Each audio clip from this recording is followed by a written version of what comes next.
precisa. Amados, vamos abrir lá na carta do apóstolo Paulo aos Efésios, no capítulo 6, do verso 10 em diante, até o verso 20. O texto que fala sobre a armadura de Deus. Olha aí, coisa bonita. A Mati já providenciou. Acharam? Efésios 6, verso 10 a 20. Quem achou, diga amém. Amém. Quem não achou, diga misericórdia, que eu espero. A gente tem até o juízo final, né? Para resolvermos esse assunto. Vamos ler então? Assentados mesmos. Mas põe os seus olhos aí na palavra e abra os seus ouvidos e o seu coração. Verso 10 diz assim: quanto ao mais, sede fortalecidos no Senhor e na força do seu poder, revesti-vos de toda a armadura de Deus, para poderdes ficar firmes contra as ciladas do diabo, porque a nossa luta não é contra a carne, não é contra o sangue e a carne, e sim contra os principados e potestades, contra os dominadores deste mundo tenebroso, contra as forças espirituais do mal nas regiões celestes. Portanto, tomai toda a armadura de Deus, para que possais resistir no dia mau e depois de terdes vencido tudo, permanecer inabaláveis. Estai, pois, firmes, cingindo-vos com a verdade e vestindo-vos da couraça da justiça. Calçai os pés com a preparação do evangelho da paz, embraçando sempre o escudo da fé, com o qual podereis apagar todos os dardos inflamados do maligno. Tomai também o capacete da salvação e a espada do Espírito, que é a palavra de Deus, com toda a oração e súplica, orando em todo o tempo no Espírito, e para isto vigiando com toda a perseverança e súplica por todos os santos, e também por mim, para que me seja dada, no abrir da minha boca, a palavra, para com intrepidez fazer conhecido o mistério do Evangelho, pelo qual sou embaixador em cadeias, para que, em Cristo, eu seja ousado para falar como me cumpre fazer. Amém? Queridos, o apóstolo Paulo estava preso. E ele fala aqui que a nossa luta não é contra o sangue nem contra a carne, que não é uma questão pessoal, não é contra pessoas. Porque senão nós iríamos para uma academia de Kung Fu, Karatê, defesa pessoal, e iríamos nos preparar um exército para ganhar esse mundo no braço. Mas não é por aí. Ele diz que a nossa luta é contra os principados, verso 12, e potestades, contra os dominadores deste mundo tenebroso, contra as forças espirituais do mal nas regiões celestes. Essa palavra aqui, ela está ligada etimologicamente com a palavra nous, que é mente, isso no grego, que é mente no nosso português. Então, a nossa mente tem acesso a essas regiões celestiais. Essas regiões celestiais é onde Jesus está assentado à direita do Pai. É lá que as bênçãos espirituais conquistadas por Cristo na cruz estão ali depositadas a nosso favor. Então Jesus já conquistou isso na cruz, essas bênçãos espirituais. E o apóstolo Paulo, ele está ali acorrentado na sua casa em Roma, esperando o seu julgamento, acorrentado a um soldado romano. Todo dia, dia e noite, trocam o turno, e o apóstolo Paulo evangelizou muitos militares em Roma, a tal ponto que chegou um momento que essa influência chega muito perto do próprio imperador. Porque o evangelho, ele ficou muito tempo esperando esse julgamento do imperador. E posteriormente o exército romano era uma força de uma presença muito grande, um contingente muito grande de cristãos, a ponto de o próximo imperador ter que considerar muito bem o que fazer e a bandeira pela qual lutar, justamente porque a maioria dos soldados eram crentes em nosso Senhor Jesus Cristo. Uma coisa maravilhosa. Tudo isso começa com Paulo. Se eu fosse Deus, eu não teria posto Paulo na cadeia, né? Mas nem eu nem você somos Deus, graças a Deus que nós não somos, né? Porque o Senhor colocou Paulo ali, o que para nós parece um absurdo, mas Deus usou poderosamente o apóstolo Paulo para dar testemunho e para escrever para toda a igreja. Ele doutrinou a igreja cristã com essas cartas. Essas cartas são anteriores aos evangelhos, queridos.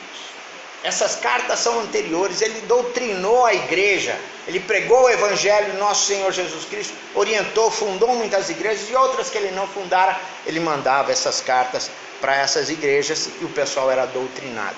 Veja só que coisa interessante.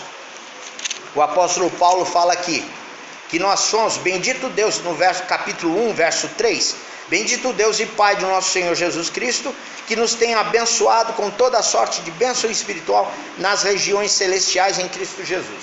E quando você, no verso 13, creu, foi porque Deus te elegeu. Ele fala aqui, predestinou para ele, para a adoção de filhos, por meio de Jesus Cristo, segundo o beneplácito de sua vontade. E aí, ele envia o Espírito Santo para cumprir esse decreto que foi estabelecido na eternidade, para realizar isso na nossa história.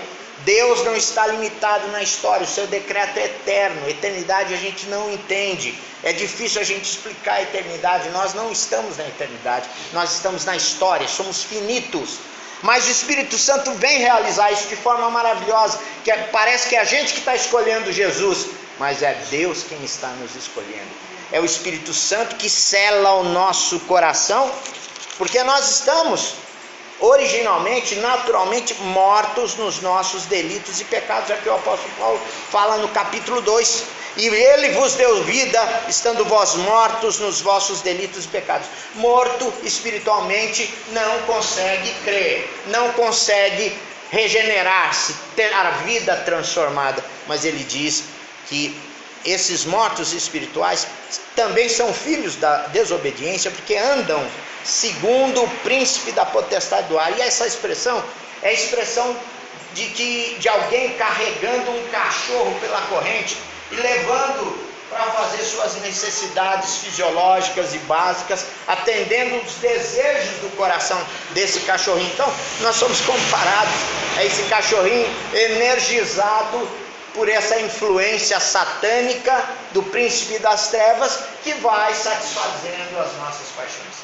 Porque se o diabo aparecesse para nós bonito, ou melhor, feio, ninguém iria atrás dele. Se o diabo aparecesse do jeito que é pintado na mitologia, né, que é vermelho de fogo, assim, aquele vermelho de fogo, com um rabinho pontudo, né, com 2 chifrinhos na cabeça, tá? Todo vermelho, com um garfinho muito estiloso, né, de 3 pontas do lado, ninguém iria atrás dele. Se ele aparecesse como se fosse um grande lobo negro, de olho, ou mesmo branco, com os olhos vermelhos de fogo, todo mundo correria dele. Mas ele aparece sempre bonito, sedutor, maravilhoso, gostoso, maravilhosa coisa presente, um desejo de consumo. O diabo aparece sempre desse jeito. É a história do boto lá do rio Amazonas, o boto que se transforma nas sextas-feiras num mulato chique, todo vestido de linho, com a palhinha, né, branca na cabeça, com um lencinho vermelho no pescoço. Ele vai lá e captura as virgens, as donzelas, e as leva para o fundo do rio, né? Ou então aquela mulher maravilhosa, tipo uma sereia, que chega com, eu vou falar do vestido vermelho, né, sedutor não vou falar, não vou falar disso, mas chega sedutora. Então o diabo não vai se apresentar feio para você, amado. Mas nós estamos em guerra. E o apóstolo Paulo fala que nós estamos em guerra. Em Romanos, leia Romanos, queridos. Romanos é maravilhoso. Capítulo 6, ali você vai ver que o apóstolo Paulo tem a concepção de que nós estamos em guerra.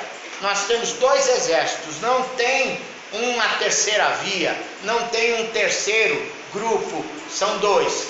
Aquele exército que está dominado, que a soberania é do diabo e do pecado sobre a vida do homem, e o outro exército, Deus é soberano. O Espírito Santo habita, o Espírito Santo enche e usa essas vidas nesse exército santo para a glória de Deus, para construir algo diferente nesta terra, para semear a eternidade na vida de outras pessoas.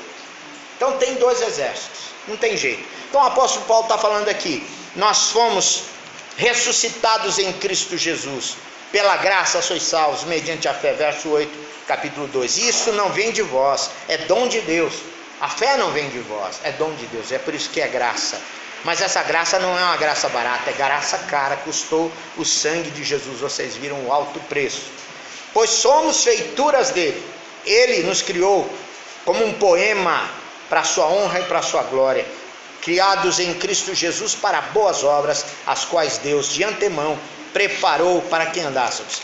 Agora veja só, no capítulo 3, de 14 a 21, ele ora, o apóstolo Paulo, para que haja compreensão no coração de todos os santos, a fim de poderes compreender com todos os santos qual é a largura e o comprimento e a altura e a profundidade, conhecer o amor de Cristo que excede todo entendimento, para que sejais tomados de toda a plenitude de Deus. O Espírito Santo, salvação, não é só crer, você tem uma experiência cotidiana de conhecimento. Esse conhecimento não é intelectual só, é um conhecimento, mesmo conhecimento. Adão conheceu Eva. O que a Bíblia estava querendo dizer? Adão coabitou com Eva, numa linguagem popular, Adão transou com Eva. Deus quer nascer dentro de nós e fazer crescer dentro de nós Jesus Cristo, como o apóstolo Paulo diz lá em Gálatas, não sou eu mais quem vivo, mas Cristo vive em mim. E esse poder que agora tenho na carne, vivo pela fé no Filho de Deus. A irmãzinha lá no Tatuapé, lá em São Paulo, estava no carrão, estava andando ali no cemitério da Vila Formada, você conhece lá, é grande aquele cemitério. À noite, ela estava voltando domingo à noite da igreja, e aí chegou um assaltante, a bolsa ou a vida. Aí ela estava tão emocionada, o culto foi uma bênção, né? Aí ela, não sou eu mais quem vive, mas é Cristo que vive em mim. Quando ela acabou de recitar o versículo, ela abriu o olho, o ladrão tinha corrido. Maravilha, Deus protegeu. Mas é assustador você ouvir uma pessoa falando do lado do cemitério, né? Realmente eu dou razão para o ladrão correr. Mas a vida de Cristo tem que nascer dentro da gente, tem que crescer. Salvação não é um seguro para a eternidade, salvação é uma vida abundante, vida eterna, desfrutada desde aqui. E nós estamos envolvidos, vivemos para Deus, somos do exército de Deus, é o que o apóstolo Paulo está falando, né? E ele vai até o capítulo 4, até o capítulo 3, falando disso tudo que Deus fez. Ele fala que o Pai planejou lá na eternidade, decretou, estabeleceu, o Filho veio e executou na história, e o Espírito Santo veio depois para selar os corações, para capacitá-los para o testemunho, para que o Evangelho fosse proclamado. Porque agora nós estamos, sempre o homem esteve numa guerra espiritual, e os inimigos são muito íntimos, são muito próximos. Primeiro inimigo do homem, ele mesmo, a sua própria carne. O apóstolo Paulo diz que a carne é decaída, está morta espiritualmente. A carne serve o pecado, a sua tendência é para o mal. O segundo inimigo, o mundo. Todo mundo vai atrás, né? Todo mundo vai atrás dos esquemas desse príncipe da potestade do ar, do príncipe das trevas. Esse mundo jaz no maligno. Então o mundo, todo mundo, as pessoas à sua volta, influenciadas, não faz isso. Se você é idiota, você é honesto demais, você é ingênuo demais, ninguém faz mais isso. Você já deve ter ouvido essa história. Então, você já tem dois inimigos aí. E o terceiro é o próprio Satanás, que está em derredor de nós, querendo nos devorar. Ele não está em derredor de pessoas que não têm compromisso com Jesus. O apóstolo Pedro fala que ele está em torno de nós crentes. Porque aqueles que não têm compromisso com Jesus, que não olharam para a cruz de Jesus, não têm salvação, não foram batizados com o Espírito Santo. Porque quando nós cremos é porque nós fomos batizados com o Espírito Santo. Sem o Espírito Santo não tem fé, não tem nada, não tem vida abundante, não tem regeneração, não tem nada na vida do crente. Então, queridos, aquele que conhece a Jesus não fica neutro. Ele está no exército do Senhor, livre para escolher, para se consagrar no exército dos santos, ou ficar nessa mornidão, ainda servindo o pecado, a soberania do pecado sobre a sua vida. É por isso que no capítulo 6 em Romanos ele fala: oferecei-vos a Deus como instrumentos de justiça. Então sou eu e você, livres do pecado, livres do poder do pecado, porque o pecado não terá mais poder sobre vós, sobre a vossa carne, sobre o vosso corpo. Então você tem que decidir para onde você vai chutar essa bola, para que time você vai jogar. Você tem que decidir. É você que deixa o Espírito Santo se alegrar dentro do seu coração, ou você entristece o Espírito Santo. O apóstolo Paulo fala isso no capítulo 4 aqui. E aí ele chega, depois de ele ter feito várias exortações à santidade, ao fruto da luz e das obras das trevas, do relacionamento familiar, pais e filhos, trabalhador com patrão, patrão com trabalhador, ele entra aqui para finalizar. Você tem que vestir a armadura de Deus. Nós não estamos no paraíso, nós estamos numa guerra espiritual, e não tem lugar neutro, não tem país neutro. Ou você está no exército de Deus, ou você está no exército do pecado. E ele fala que a nossa luta não é contra pessoas, mas é contra uma realidade que a gente não vê. Não vê. É contra o diabo. Você já se encontrou com o diabo? Certa vez eu perguntei isso na escola dominical. E aí o irmão falou: ah, pastor, é minha sogra. Eu falei: meu irmão, não brinca com uma coisa dessa. A sua sogra não é o diabo. Ele falou: ah, pastor, é porque o senhor não conhece a velha. Mas não é. Não é contra a carne, não é contra o sangue, querido. Essa luta é espiritual. Eu conheci a Jesus em 1973, filho de família presbiteriana, mas eu não conhecia o Deus aos quais meus pais serviam. Eu não conhecia o Senhor Jesus. E eu fui conhecê-lo num acampamento dos Jovens da Verdade, em finados, feriado de finados, lá em 1973. Depois disso, o Espírito Santo botou uma coisa dentro de mim assim, que eu tinha que, tudo quanto era reunião, pastor, eu ia lá e ficava lá quieto e só ouvindo e recebendo. Aí comecei a cantar no coral e era aquela delícia assim, estar aprendendo aqueles hinos lindos e louvando ao Senhor. E aí ia um pregador que era analfabeto lá na igreja do Centenário. O camarada era analfabeto, mas Deus falava através do cara, e eu estava lá, né? Lendo, estudando a palavra, e Deus falando comigo e lendo. Todo dia ia para o serviço, 6h30 da manhã, pegava o busão lá para ir para o centro da cidade. Eu ia lendo a Bíblia, lendo o Novo Testamento, lendo um livro.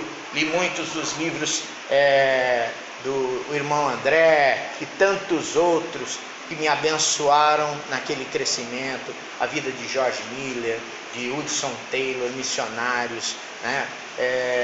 David Livingstone e tantos outros que abençoaram a minha vida. E foram 2 anos assim. Aí Deus começou a tocar no meu coração, chamado missionário. Você vai ser pastor, você vai ser missionário. E a gente começou uma missão chamada Missão Boas Novas, junto com o presbítero Israel. Ele tinha mais de 10 anos de diferença. Israel me conheceu criança, me carregou no colo, podia cantar: te carreguei no colo, menino, cantei para te dormir, porque ele fez isso mesmo, né? E Israel, então, quando me viu um dia num encontro lá, tocando meu violãozinho com muita dificuldade, e ele tocava violão também, nós tocamos juntos, ele: Décio, Deus está falando no meu coração tal coisa. Eu falei: rapaz, isso aqui está ardendo no meu coração, porque eu também estou assim diante de Deus, estou pedindo. E nós fomos então iniciar um trabalho, e a gente começou a tirar jovens das drogas, no meio lá da Praça Princesa Isabel em São Paulo, e outras plagas lá de São Paulo, praças onde o negócio era cerrado, era fechado, as trevas mandavam. E aí, meus irmãos, uma noite eu estou voltando para casa, tarde da noite, e uma pessoa, casalzinho, a menina começa a ter um surto, uma coisa estranha, e cai. Eu atravessei a rua pensando que era epilepsia.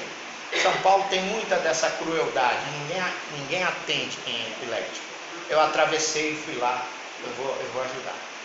Fui ajudar, só que num dado momento eu percebi que não era epilepsia, era outra coisa, né? Aí eu virei para o rapaz e falei: isso aqui não é epilepsia não, filho, eu vou fazer uma oração aqui. Aí ele já tremeu, né? Nós segurando a menina para ela não quebrar a cabeça, e estava urrando, não estava enrolando língua, estava urrando, o negócio era. Eu falei: Jesus tem misericórdia, o sangue de Jesus tem poder. E a gente segurando a menina com a mão na cabeça dela, saiu.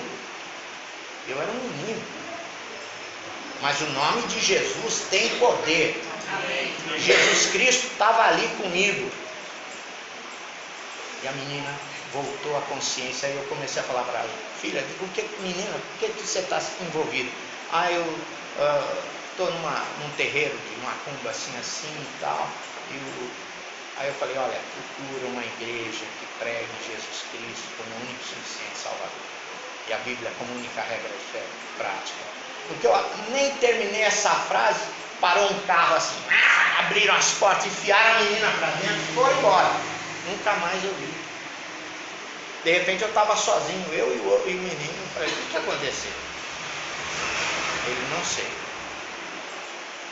Queridos, eu fui para casa, cheguei em casa, mais de 11 horas da noite, fui dormir. E eu dormia na sala, nós morávamos com os meus avós, e eu dormia na sala, olhando para a janela da sala para fora, um poste com a luz, separando da luz apenas uma cortina.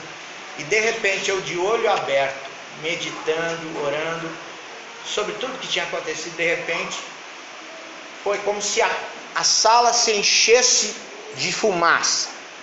Esse pastor é doido, né? Você deve estar pensando assim.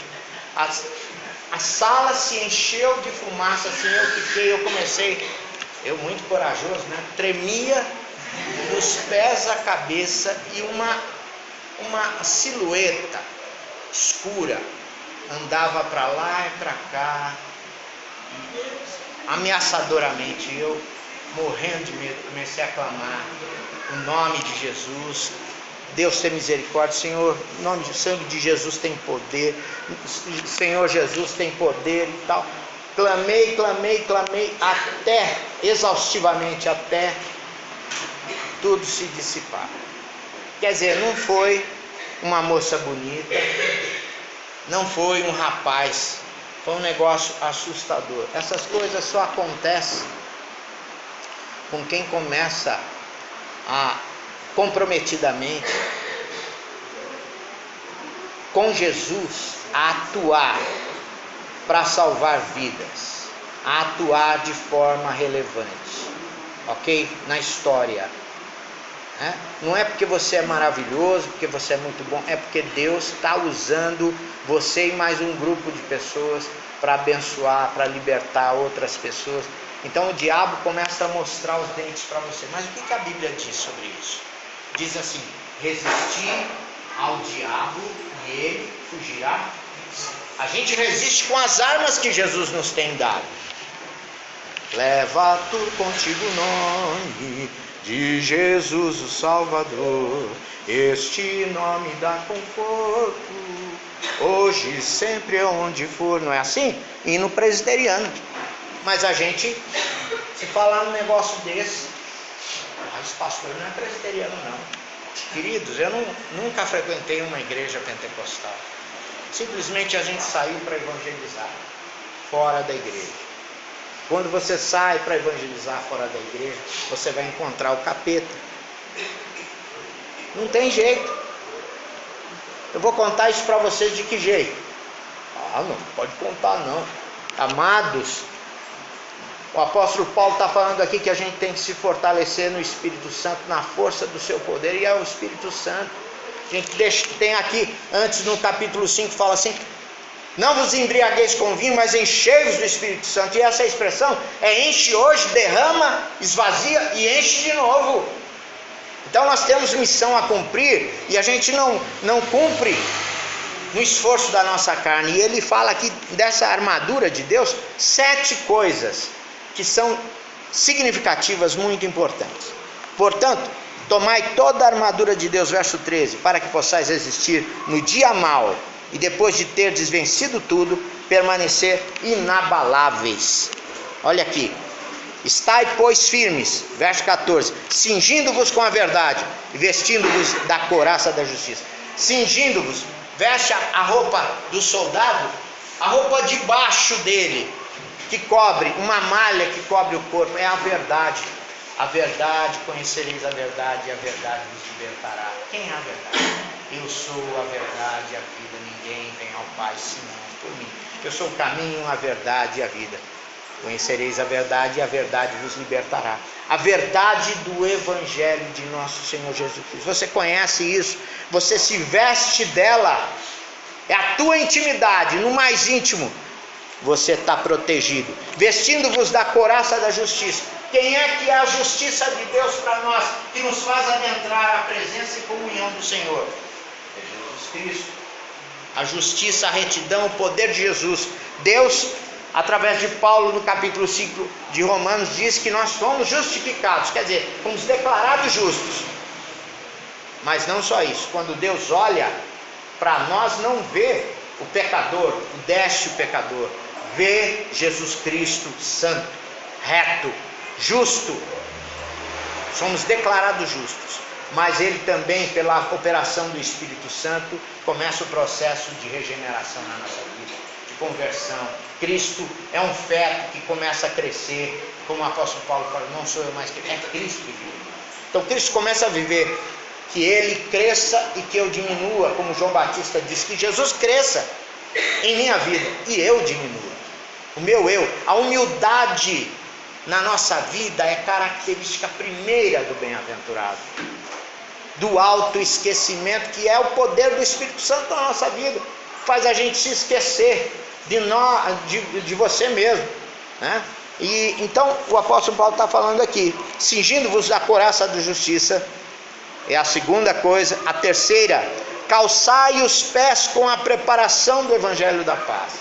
Os nossos pés devem estar prontos para andar, para buscar aqueles que precisam ser salvos. Nós não sabemos quem são os eleitos. Não fique preocupado com isso. Saia como semeador, semeando. Semeia no caminho, semeia na estrada, semeia na terra, semeia onde for. Saia semeando, pregando a tempo e fora de tempo. Se você se dispor das mãos do Senhor, Deus vai dar oportunidade para você testificar. Estou falando. Eu sentava no banco, com 17 anos, eu sentava no banco da praça lá na Alameda Santos, em São Paulo, lendo um livrinho, bebendo da palavra de Deus ali. Pessoas ficavam admiradas: moleque lendo a Bíblia. Aí a pessoa chegava: menino, o que você está fazendo com a sua vida? Aí eu olhava: o quê? Aí eu falei: não, é que eu recebia Jesus no meu coração, hoje eu sou servo de Jesus, é uma coisa tão boa. A pessoa ficava intrigada com a alegria que eu estava muito alegre, né? Deus estava era aquele amor maravilhoso. Deus estava fazendo crescer em mim uma paixão muito grande, e as pessoas eram contagiadas. Nossa, quantas pessoas naquele período de 4 meses que eu trabalhei na Dan Bradstreet, ali na Paulista, que chegaram a Jesus, e eu não fiz nenhuma reunião na rua lá, não fiz apelo, não ali, em outros lugares eu fiz, mas não em hora de trabalho, ou hora do almoço, né? Eram 45 minutos que eu ficava sentado ali, e Deus usou um menino para salvar muita gente ali. Se você pedir, Senhor, me usa, Ele vai te usar de forma maravilhosa, até às vezes sem palavras, simplesmente pelos teus atos, pela tua consagração. Deus vai tocar no coração de pessoas, vai mudar o rumo dessas vidas, porque elas vão ver Jesus na sua vida e vão querer seguir. As pessoas não são bobas, mas o Espírito Santo vai lá e trabalha nos seus corações através de nós. Então, calçai os pés na preparação do Evangelho da Paz, embraçando sempre o escudo da fé.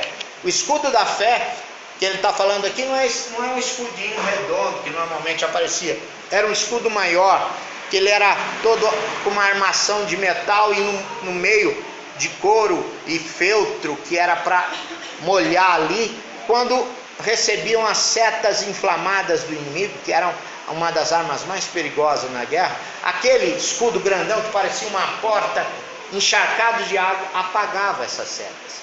Então, meu querido, você tem que ir com essa fé fortalecida. E o apóstolo Paulo fala: a fé vem pelo ouvir, e ouvir da palavra de Deus. Nem só de pão vive o homem, mas de toda palavra que procede da boca de Deus. Então, querido, não vá querer enfrentar situações se você não está preparado. Eu não leio uma Bíblia. Faz 1 mês que eu não leio a Bíblia. Gente, é por isso. Você quer que Deus fale com você? Você quer ouvir a voz de Deus? Abra a Bíblia e fale, recite em voz alta, leia em voz alta. Deus vai falar com você e vai fortalecer a sua fé. E esse escudo poderoso vai ser efetivo. A graça de Deus vai te abençoar. E você vai repelir todos os dardos inflamados do maligno. A fé é muito importante, queridos. Foi por falta de fé que o povo de Israel não entrou na terra de Canaã e passou 40 anos caminhando no deserto. É a falta de fé que é o clamor da oração do Pai Nosso. Não nos deixes cair em tentação, que faz menção a esse fato dessa reprovação do povo de Israel, que não entrou em Canaã por falta de fé. Só Caleb e Josué acreditaram. O resto dos espias difamaram a terra e o povo descaiu o coração. Então, queridos, é fé. Sem fé é impossível agradar a Deus, diz o autor aos Hebreus. Tomai também o capacete da salvação. Capacete da salvação. Você tem certeza da salvação?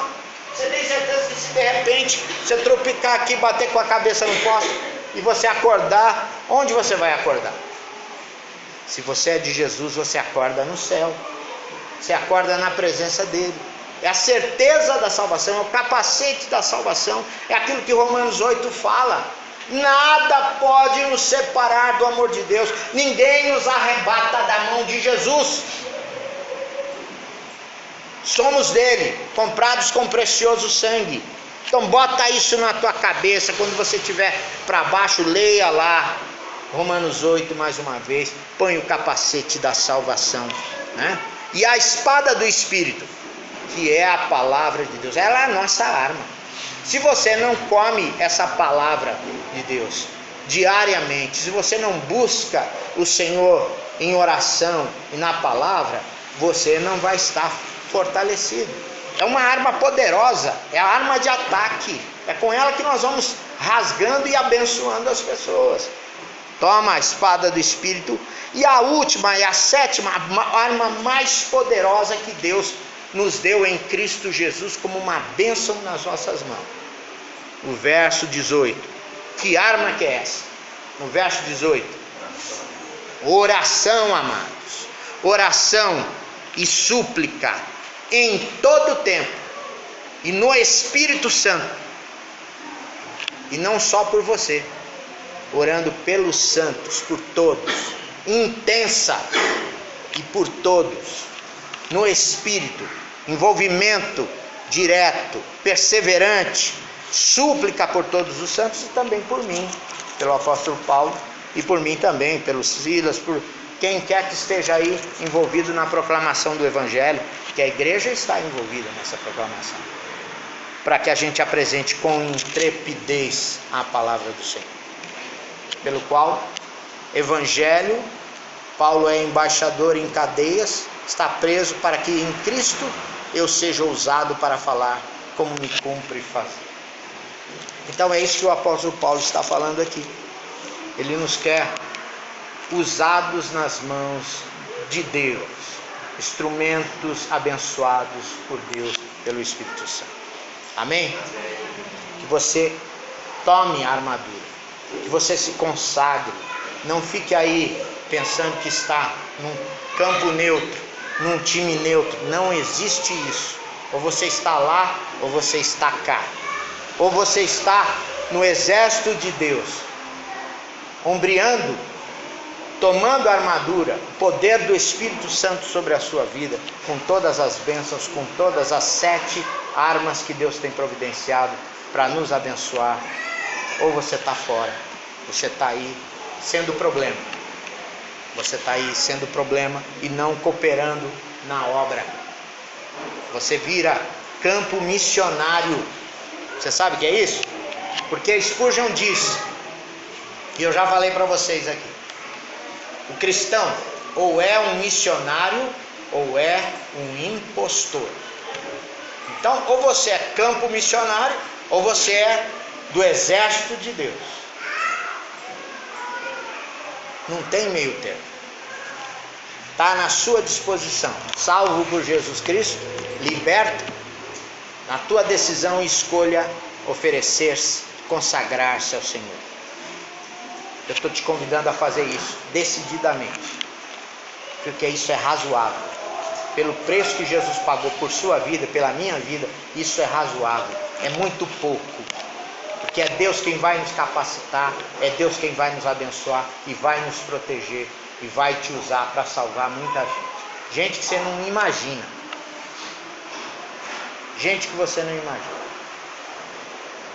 Gente que está procurando socorro aí, que é líder de quadrilha, é bandido, vai aparecer numa reunião e Deus vai falar com ele e ele vai ser salvo, vai ser transformada a vida dele, ele vai ser liberto das drogas, dos vícios, depois ele vai ser chamado para ser obreiro do Senhor, depois pastor. Queridos, já vi isso acontecer. Depois que a gente fica sabendo depois, a gente vê a glória de Deus pelas costas. Depois que aconteceu que a gente fica sabendo, fala, nossa, e eu nem imaginava, mas não é você, é o poder do Evangelho de nosso Senhor Jesus Cristo. Deus está no controle. Disponha-te, coloque-se nos braços, coloca-te nos braços do Senhor, para ser instrumento de justiça, de bênção. Gente santa, gente que serve a Jesus. Amém? Vamos baixar nossas cabeças? Fale com Deus agora. Fala, Senhor, eu quero oferecer a minha vida, o meu coração, o meu tudo, para que o Senhor me use para a tua honra e para a tua glória. Para que eu seja um instrumento do teu amor. Porque o Senhor me tirou do império das trevas e me transportou para o reino do teu amor, do reino do Filho do teu amor. Por isso, Senhor, eu me disponho a ser esse instrumento que ama em teu nome, que abençoa pessoas em teu nome. Em nome de Jesus eu entrego a minha vida, eu consagro a minha vida a ti. Em nome de Jesus.